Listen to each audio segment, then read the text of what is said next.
Колеги пратеници, јас за разлика од другите мои колеги барам дополна на денешниот дневен ред и тоа дополна со информацијата за состојбата во Судскиот совет на Република Македонија.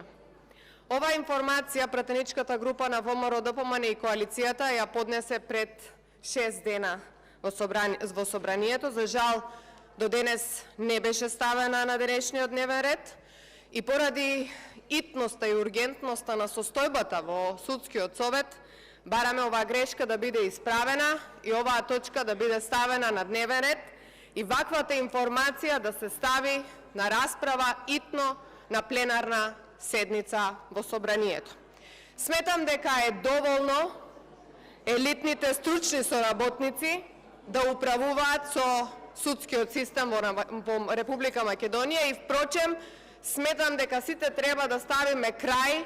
на оваа небулозна состојба во која што ја ставија пратениците, кои што поддржаа судски соработници да станат членови на највисоките судски инстанции во Република Македонија.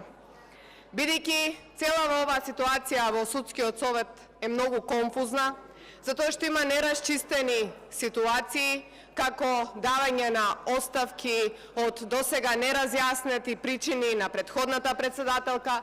незаконски надвор од законот, надвор од деловник, надвор од устав, разрешување на моменталната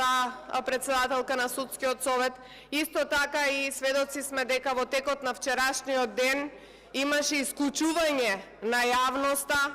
од седница на Судскиот совет од страна на најновиот председател. Сметам дека оваа точка мора да се најде на дневен ред, за истата мора да се дискутира, заради тоа што сите заедно треба да сносиме одговорност, а особено пратениците од власта, кои што претходно ги имат поддржано членовите на Судскиот совет, кои што ги избира собранието, а кои што покажа еклатантно непознавање на законот, немање никаков интегритет, а тоа се лицата Весна Дамева, Селим Адеми, Павлина Црвенковска, Татјана Чечоровска-Илиевска и Милјазим Мустафа. За оваа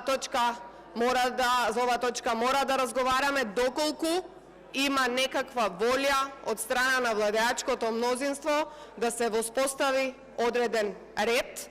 да почнат да функционираат работите во Судскиот совет, секој конечно да ја сноси својата одговорност и да дадеме шанса на компетентните и стручни луѓе да почнат да се занимаваат со оваа функција која што нив им е наменета. Ви благодарам.